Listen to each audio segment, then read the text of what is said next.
पूरे बिहार में हो रहे छात्र आंदोलन को लेकर लगातार चर्चाएं हैं। ऐसे में कई जगहों से तस्वीरें निकलकर सामने आ रही हैं। हमने आपको आरा की तस्वीरें दिखाई थी, हमने आपको गया की तस्वीरें दिखाई थी और पटना की तस्वीरें भी दिखाई थी। लगातार छात्रों का आंदोलन उग्र होते जा रहा है, लेकिन इतने उग्र आंदोलन के बावजूद सरकार इस पर संज्ञान नहीं ले रही है। खासकर भाजपा के तमाम नेता इस मसले को लेकर नहीं बोल रहे हैं। आपको बता दें, पिछले दिनों छात्रों की यह मांग थी कि रेल मंत्रालय के द्वारा, रेल मंत्री या रेल मंत्रालय के द्वारा बड़े अधिकारी लाइव आकर बयान दे और बताएं कि इस तरह का जो परिणाम आया है उसको रद्द किया जाता है। हालांकि रेल मंत्री ने आज लाइव आकर तमाम बातें कही हैं। उन्होंने कई सारे बातें कही हैं जिस पर हम आज गौर करेंगे। कई मुद्दे हैं उसमें जिसको लेकर छात्रों का सवाल है, कई सारे बातें निकलकर सामने आ रही है। लेकिन इसमें जो राजनीतिक सवाल है, क्योंकि सत्ताधारी दल भाजपा है, वही अगर बात करें तो केंद्र में नरेंद्र मोदी की सरकार है और युवाओं ने भारी संख्या में वोट देकर नरेंद्र मोदी को प्रधानमंत्री बनाया। अब ऐसे में नरेंद्र मोदी प्रधानमंत्री बनने के बाद छात्रों के भविष्य के साथ कैसे खिलवाड़ कर सकते हैं, यह भी एक बड़ा सवाल उठता है। और दूसरा सवाल यह है कि बिहार से यह आंदोलन शुरू हुई तो भाजपा के नेता इस आंदोलन को लेकर बोलने से बच रहे हैं। वो इस बयान को लेकर, इस मुद्दे को लेकर बोलने से साफ तौर पे बच रहे हैं। वहीं अगर हम बात करें, जदयू के कई नेताओं ने इस पर बयान दिया है। जदयू की तरफ से मुख्य प्रवक्ता नीरज कुमार ने साफ शब्दों में कहा है कि सरकार को इस मामले को लेकर संज्ञान लेना चाहिए और साफ करना चाहिए कि गलती कहां हुई है और छात्रों के साथ बैठकर बातचीत कर लेनी चाहिए। लेकिन भाजपा के नेता इस मुद्दे को लेकर नहीं बोल रहे हैं। एक तरफ जहां देश में किसान आंदोलन चल रहा था और किसान आंदोलन का ज्यादा प्रभाव पंजाब और उत्तर प्रदेश में देखने को मिला। इस प्रभाव को लेकर अंततः यह हुआ कि प्रधानमंत्री मोदी को झुकना पड़ा और प्रधानमंत्री मोदी ने कृषि कानून को वापस ले लिया और यह कानून को वापस लिया गया। उसके बाद किसानों में जो माहौल था वो देखने लायक था। अब एक बार फिर से कई राज्यों में चुनाव भी है और ऐसे में इसमें कई बातें निकलकर सामने आ रही हैं। क्या यह आंदोलन सुनियोजित था? हालांकि कोई छात्र संगठन इस आंदोलन में इन्वॉल्व नहीं बताए जा रहे हैं। अभी तक जो खबरें निकलकर सामने आई है उसमें यह है कि कोई भी छात्र संगठन बड़े स्तर पर इसमें भागीदारी नहीं निभा रहे हैं। पटना के कई शिक्षकों के ऊपर सरकार ने जांच बिठाई है कि उनकी संलिप्तता है कि नहीं है।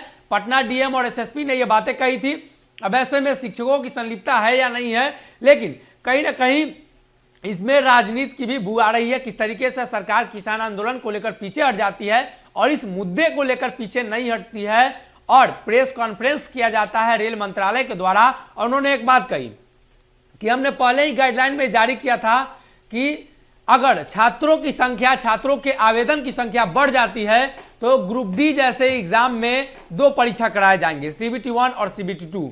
लेकिन ऐसे में उन्होंने एक बात कही है कि पिछली बार ये बातें कम थी, पिछली बार वैकेंसीज कम थे और छात्रों की संख्या कम थी। लेकिन हमारे पास जो डाटा है उसके हिसाब से 62,907 बहालियां थी और 1,89,644 लोगों ने फॉर्म भरा था। और इस बार की अगर बात करें तो 1,03,000 और 3,37,000 के आसपास ये आंकड़े बताए जा रहे हैं, यानी 1 लाख के ऊपर है। अगर हम बात करें तो 1,25,28,000 के आसपास छात्रों ने आवेदन किया है।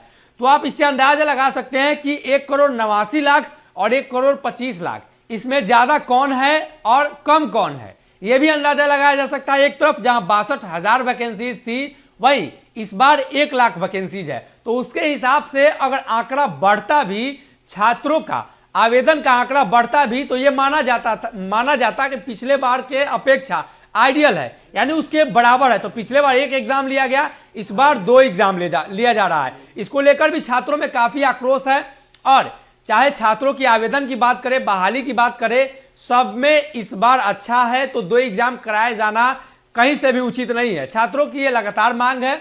ऐसे में कृषि कानून जैसे बड़े कानून को लेकर सरकार प्रतिबद्ध थी और उस समय भी इस मामले को लेकर सरकार को पीछे हटना पड़ा। अब बिहार में आते हैं तो बिहार से यह आंदोलन शुरू हुई है। बिहार की राजनीति भी इसको लेकर काफी गरमाई है। सारे दल बोल रहे हैं इस पर, लेकिन भाजपा नहीं बोल रही है। इसलिए कि बिहार में मुख्यमंत्री नीतीश कुमार सरकार में है और लॉ एंड ऑर्डर की बातें, गृह विभाग की बातें सारे मुख्यमंत्री के अंदर में आते हैं। एक तरफ जहां पंजाब में कोई घटना हुई तो पंजाब सरकार को कोसा गया, वहीं अगर उसके कंपैरेटिव बिहार में यह घटना होती है तो कहीं ना कहीं बिहार सरकार की छवि खराब होगी। और भाजपा के नेता इस पर बोलने से बच रहे हैं, सरकार में है लेकिन गृह मंत्रालय मुख्यमंत्री नीतीश कुमार के पास है। और भाजपा की हमेशा से मंशा रही है कि मुख्यमंत्री नीतीश कुमार के गृह मंत्रालय पर चोट किया जाए।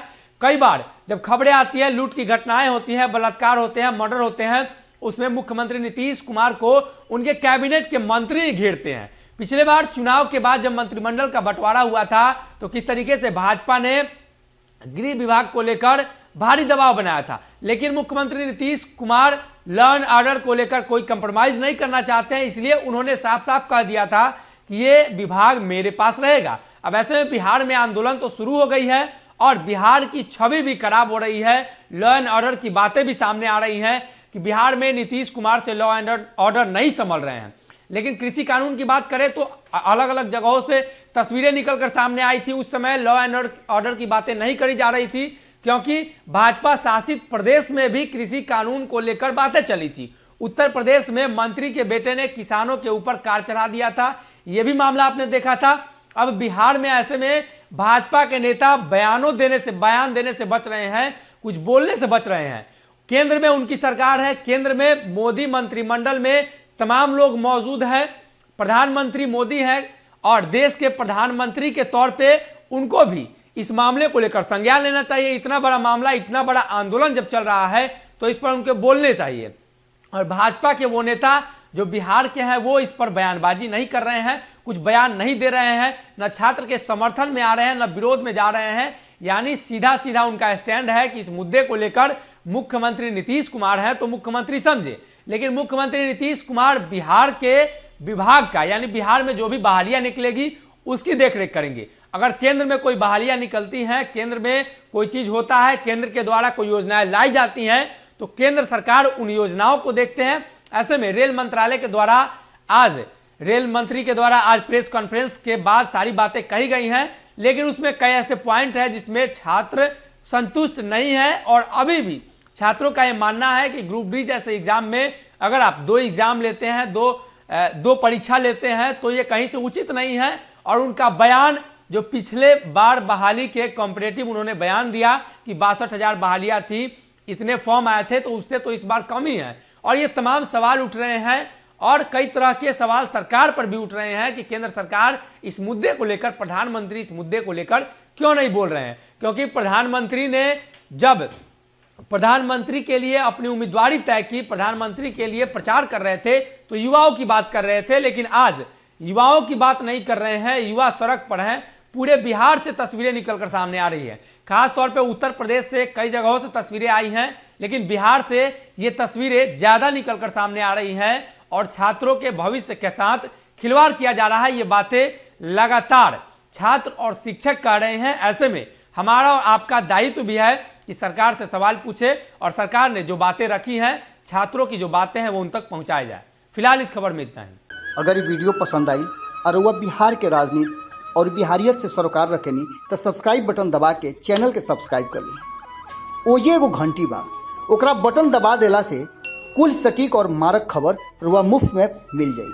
अगर रुआ पत्रकारिता के हमनी के नया प्रयोग में सहयोग कर चाहतानी तो ज्वाइन बटन दबा दी।